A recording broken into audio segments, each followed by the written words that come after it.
The death of the mask, awakening the hidden self beneath the nice persona. We live in a world that conditions us from a young age to be nice, not kind, not real, just nice, polite, agreeable, non-threatening. We're taught to smile to avoid confrontation, to nod even when we disagree, to suppress our truth if it might disturb someone else's comfort. But niceness is often a mask we wear to survive in a reality that punishes authenticity. And beneath that mask, something ancient waits, something raw, untamed, and holy. When the dark chosen ones shed the mask of niceness, they don't become cruel, they become whole. Because to be truly whole, we must reclaim the parts of ourselves we exiled to survive. The anger we denied, the truth we swallowed, the boundaries we never enforced.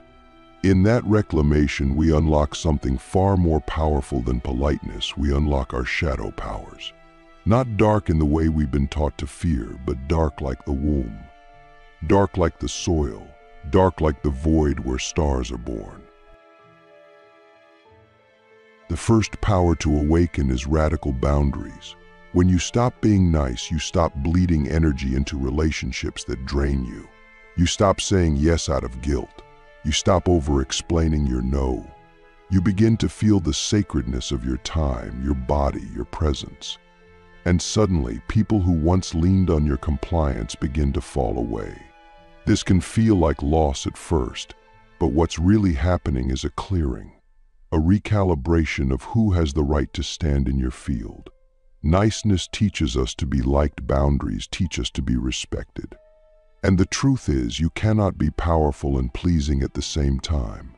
Radical boundaries are not about pushing others away, they're about calling your energy home. Every time you say no without guilt, you retrieve a piece of your soul. Every time you stop performing for approval, a new layer of strength is forged inside you. This is not selfishness. This is energetic sovereignty. Then comes sacred rage.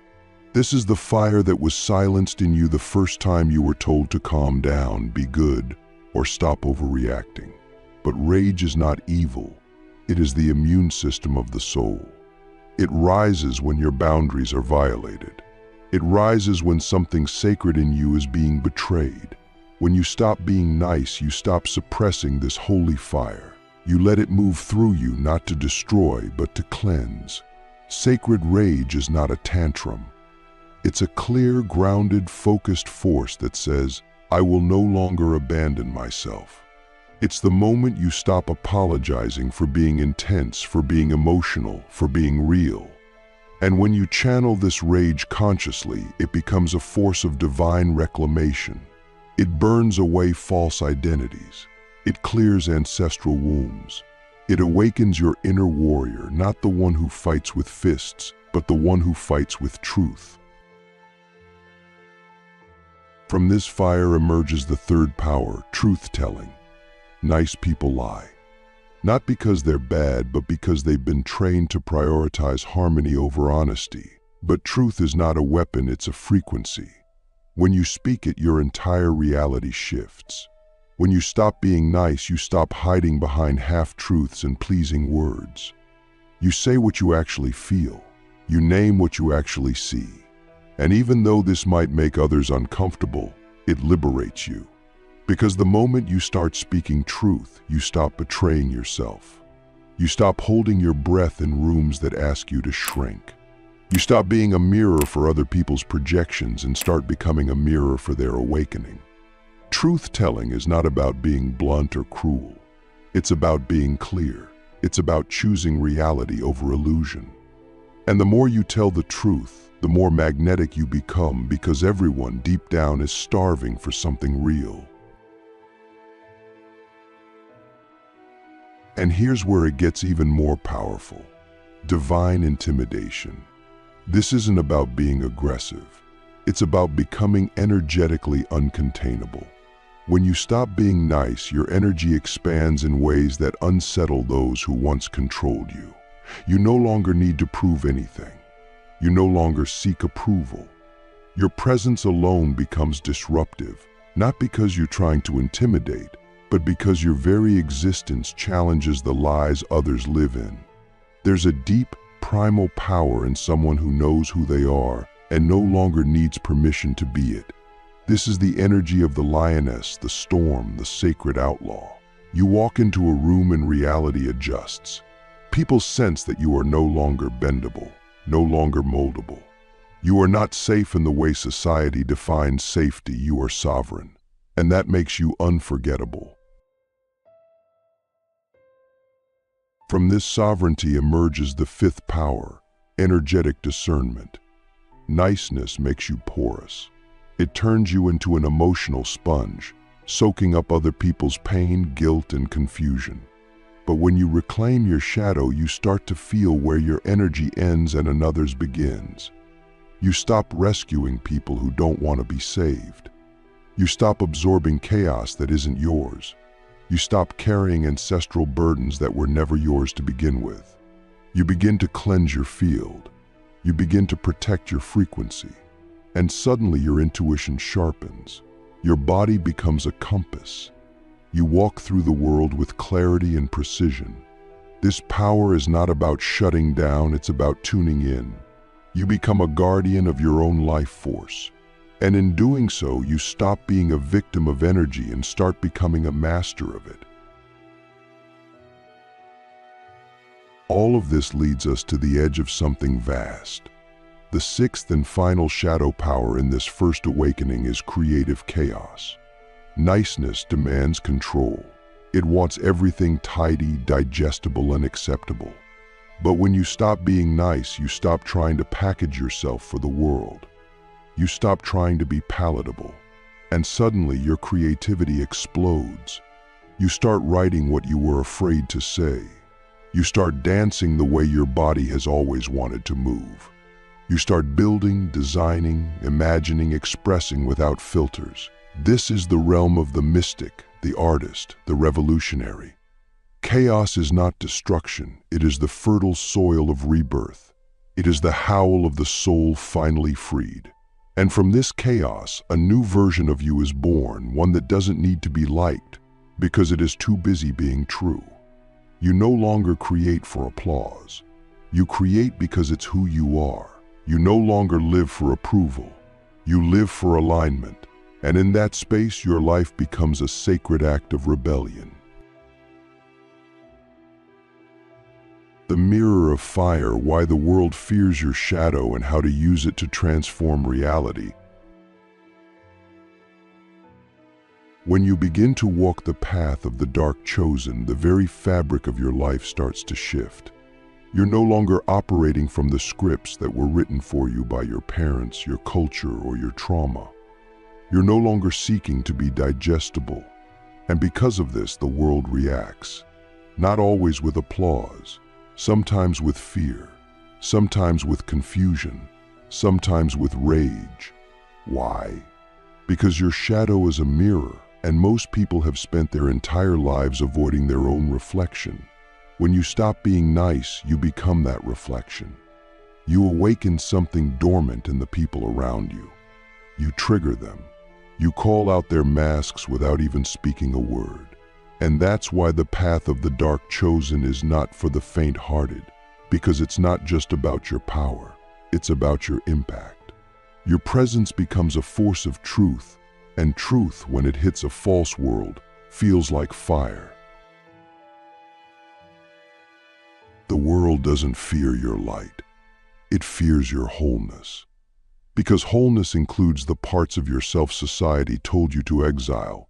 Your anger, your grief, your lust, your ambition, your depth, your wildness. Most people are walking around as edited versions of themselves, filtered, polished, and half alive. When you walk in your shadow, you walk with your entire being. And this is terrifying for those who've clipped their wings in exchange for belonging. They look at you and remember what they gave up to be accepted. That's the mirror of fire. It doesn't just show them who you are, it shows them what they could have been if they had dared to break the rules. And so, they project. They call you arrogant, intense, rebellious, selfish. But deep down, it's not you they hate, It's the part of themselves that still longs to be free. Understanding this is crucial because one of your greatest shadow powers is energetic non-attachment. You stop needing others to understand you. You stop needing to be validated by people who have never met their own soul. You stop trying to explain your evolution to those who are committed to misunderstanding you. And in that detachment, you discover something priceless: peace. Not the superficial peace of avoiding conflict, but the deep, unshakable peace of being rooted in your truth. You begin to see that being misunderstood is often a sign that you're on the right path. Because if you were still playing small, they'd celebrate you. If you were still digestible, they'd praise you. But the moment you step into your raw, unapologetic power, they resist. And that resistance, that's confirmation. You've left the hive. You're no longer a cog. You're a creator now. And this brings us to a deeper, more subtle power: shadow compassion. It's easy to hate the world when you first awaken, to look at the conditioning, the manipulation, the generational trauma, and feel disgusted. But eventually, your shadow teaches you something higher than anger. It teaches you to see the pain beneath the mask. You begin to recognize that those who tried to dim your light were once children who had their own light stolen. You begin to see that the toxic patterns you inherited were survival mechanisms passed down through generations of unhealed souls. And in that recognition, your heart softens, not in a way that makes you weak, but in a way that makes you wise. You no longer react, you respond. You no longer fight shadows with shadows. You become the alchemist. You turn pain into power. You turn trauma into truth. And from that place, you begin to heal not just yourself, but the entire lineage behind you. Now let's talk about spiritual disobedience. This is the power that emerges when you stop following spiritual rules that were designed to keep you tame. When you stop trying to love and light your way out of your own depth. Mainstream spirituality often becomes another prison, one that teaches you to bypass your pain, to avoid your rage, to silence your truth in the name of positivity. But the shadow doesn't play that game. The shadow says, feel it all, own it all. Integrate tal. You stop chasing transcendence and begin honoring immanence, the holiness of being fully human. You realize that God doesn't just live in the light. God lives in the storm, in the blood, in the orgasm, in the silence, in the scream. You're no longer trying to escape the world, you're here to transform it. And that transformation begins when you stop obeying systems that were never built for your liberation. You start to see the deeper illusion that governs much of the world. The illusion that power must be earned through sacrifice, obedience, or suffering. But your shadow reveals something else entirely: innate authority. You don't have to earn your right to exist. You don't have to prove your worth to be respected. You don't have to climb ladders built by others to claim your throne. You are the authority. You are the source. You are the sovereign. And when you embody this, your entire reality bends to meet it. You stop waiting for permission. You stop asking for approval. You stop trying to be chosen. Because you realize you already are the chosen one. You chose yourself. And in that self-initiation, you unlock timelines that were previously inaccessible. You collapse the old matrix and begin walking the path that only you can walk. This is where miracles happen, not because you begged for them, but because you remembered. You are the miracle. But perhaps the most mysterious and potent shadow power is this: reality-bending presence. When you stop being nice and start being real, your presence begins to bend reality. Your thoughts carry more weight. Your words manifest faster. Your emotions become portals. You're no longer just a person, you're a frequency, a walking vortex. And people feel it. They don't know why they're drawn to you, why they fear you, why they dream of you, why they remember you. But it's because you are no longer bound by the same rules. You've stepped into the archetype of the dark initiate, the one who has faced the void and come back whole. And from that place, reality responds. Synchronicities multiply, opportunities arise, enemies fall away. You speak and the world rearranges itself. Not because you're forcing it, but because you are aligned. You are congruent. You are real. And there is nothing more magical or more dangerous than a human who has stopped pretending. How to use shadow power to rewrite destiny and awaken others without losing yourself. There comes a moment on the dark path when you realize this isn't just about you anymore. Yes, your awakening began in silence, in pain, in solitude, but now your energy carries weight beyond personal healing. You become a signal, a frequency, a lighthouse for others who are still trapped in the illusion of being nice. And the reason this power is so dangerous to the old world is because it's contagious. When one person reclaims their shadow, they unconsciously give permission for others to do the same. When you walk into a room fully embodied, unapologetic, and aligned, you transmit something without speaking. You become a living invitation. You too can be free. And here lies the responsibility. Because once you start awakening others simply by existing, you must learn how to hold your center. You must learn how to be a mirror without absorbing, a guide without becoming a savior, a fire without burning yourself out. To do that, you must master the final and most sacred of all shadow powers, energetic containment. This is the ability to hold your frequency no matter what surrounds you. It's when you stop leaking your power to prove, to fix, to validate, or to teach those who are not ready.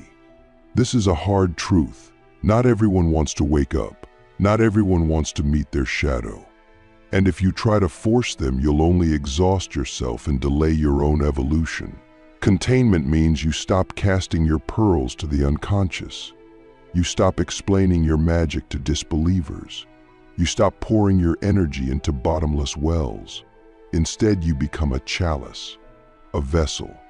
You hold your own fire, your own truth, your own vibration. And from that place, those who are truly ready will find you. Not because you were loud, but because you were real. This is where you begin to understand the deeper mechanics of reality, that your inner world is the code that writes the outer world. And when you reclaim your shadow, your inner world becomes congruent, aligned, whole, and potent. This is why you start noticing that your thoughts create faster, that time bends around your decisions, that people appear out of nowhere to support your journey, that strange synchronicities follow your every move. This isn't coincidence, it's coherence. You've become a vessel through which spiritual intelligence can operate cleanly. You're no longer bogged down by guilt, shame, or performance. You're no longer split into fragments of who you think you should be. You're whole, and wholeness is magnetic. This is how you begin to rewrite destiny, not by striving harder, but by aligning deeper.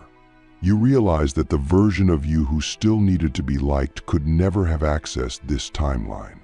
It was waiting for the real you all along.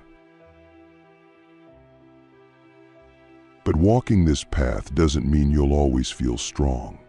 In fact, the deeper you go, the more you'll face sacred tests. Tests of loyalty to your own soul. Tests of integrity to your own truth. The world will offer you opportunities to sell out, to soften your message, to go back to being digestible. And in those moments, you will be tempted. Because comfort is seductive, safety is addictive.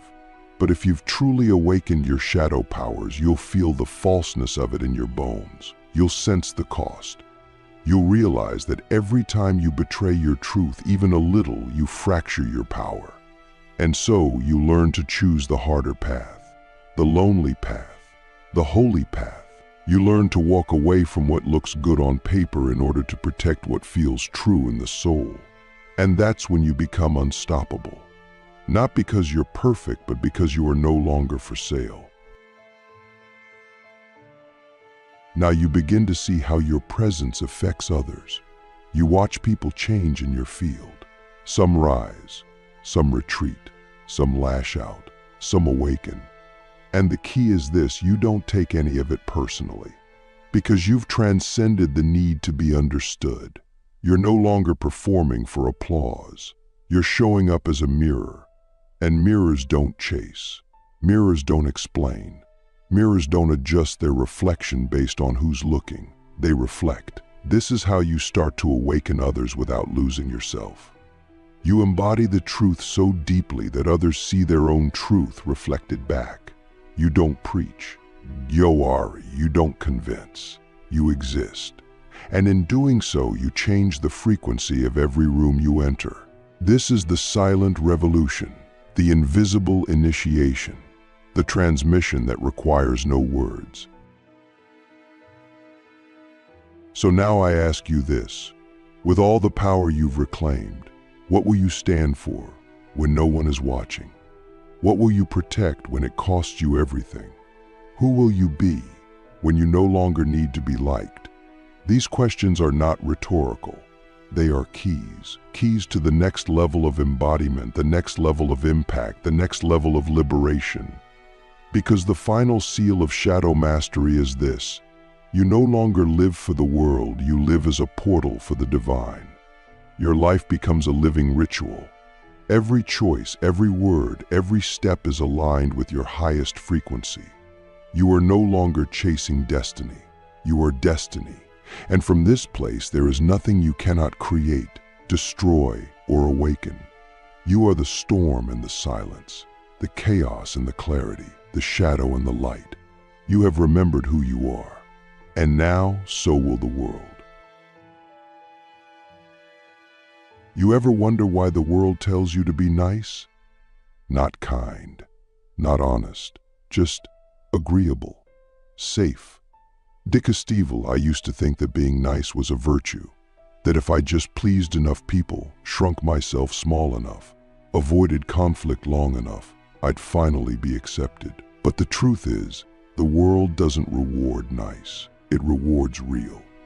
And the moment I stopped being nice, I didn't become cruel. I became whole. When you drop the mask, a fire gets lit inside you. A fire that doesn't burn to destroy, but to illuminate. And that's when the first shadow power awakens, radical boundaries. You begin to see how much of your energy was leaking into places that never deserved it. The people you said yes to out of guilt, the situations you endured out of fear. Suddenly you stop explaining your no. You stop apologizing for existing. You start reclaiming the pieces of yourself you abandoned to survive. Have you ever asked yourself, how much of my life has been lived for others' comfort and not my truth? Then comes sacred rage. Not the kind of rage that lashes out or destroys. I'm talking about the holy fire that rises when your soul says no more. Remember the first time someone told you to calm down, be good, stop overreacting? That was the moment your rage was buried. But rage is the immune system of your soul. It tells you when something sacred is being violated. And when you channel it consciously, it becomes a force of healing, not harm. You stop setting yourself on fire to keep others warm. You start saying, I will no longer abandon myself. From this fire, truth-telling rises. Most people lie every day, not out of malice, but out of fear. Fear of being rejected. Fear of making others uncomfortable. But truth isn't a weapon, it's a frequency. And when you stop being nice, you stop hiding behind soft lies and start speaking real truth. You say what you see, you name what you feel, and yes, it will shake people. But here's the blessing: every time you tell the truth, you stop betraying yourself. You stop shrinking. You stop dying slowly in rooms that never saw you. Who would you be if you told the truth, even when your voice trembled? And then something strange happens. You stop trying to prove yourself. You stop asking for approval, and your presence alone becomes disruptive, divine intimidation. People feel it, not because you're aggressive, but because your energy is no longer containable. You walk into rooms and reality adjusts. You are no longer bendable, no longer moldable. You are sovereign, a lioness in a world that prefers kittens, a storm in a society that worships silence. Can you feel that? That's your power waking up. Next is energetic discernment. You begin to feel where your energy ends and another's begins. You stop absorbing chaos that isn't yours.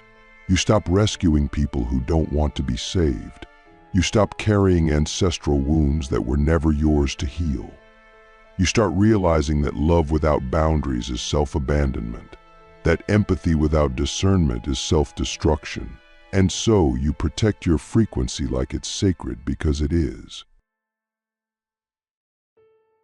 And from that protection, chaos is born, creative chaos. Niceness wants order, predictability, approval. But your soul wants freedom, expression, wildness. And when you stop being nice, your creativity explodes. You write what you were afraid to say. You dance like the universe is watching. You build worlds with your bare hands. You stop creating for applause and start creating for truth. You stop living for approval and start living in alignment. What would you create if you no longer needed anyone to like it? But this is just the beginning. You see, the deeper you go into your shadow, the more you realize the world doesn't fear your light, it fears your wholeness. Because wholeness includes the parts they told you to exile, your grief, your desire, your ambition, your rage, your wildness. And when you walk in your wholeness, people don't always cheer. Some retreat, some attack, some call you selfish, intense, arrogant. But none of that is about you. It's about the part of them that still longs to be free and hates that you already are. This is why one of the most sacred powers we unlock is energetic non-attachment. You stop needing to be understood. You stop explaining your evolution to those who have never met their own soul. You stop leaking your magic to people committed to misunderstanding you. And you find something even rarer than love, peace. Not the peace of avoidance, but the peace of alignment. The kind of peace that makes you untouchable in the best way possible. Eventually, your shadow teaches you something surprising. Compassion. Not the soft, smiling kind. The kind that sees clearly.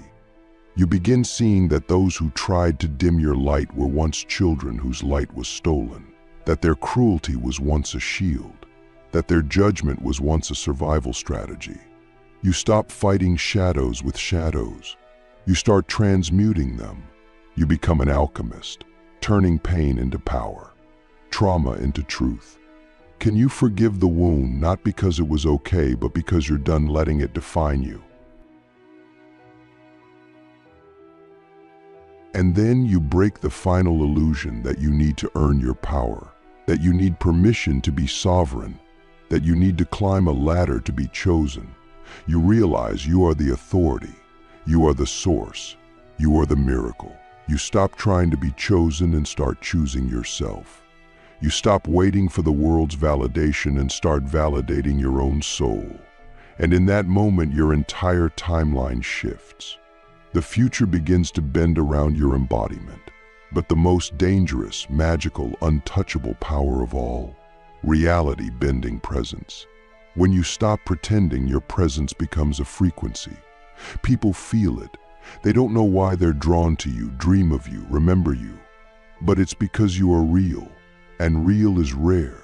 You speak and the world rearranges itself, not because you force it, but because you're aligned, you're congruent, you're whole, and the world has no choice but to reflect that back. So now I ask you again, not as a teacher, but as a mirror, what will you stand for when no one's watching? What will you protect when it costs you everything? Who will you become when you no longer need to be liked? Because this is the final seal of shadow mastery. You no longer live for the world. You live as a portal for the divine.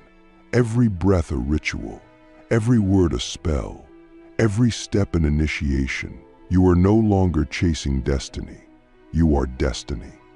And from this place there is nothing you cannot awaken, nothing you cannot destroy, nothing you cannot become. So let them call you dark.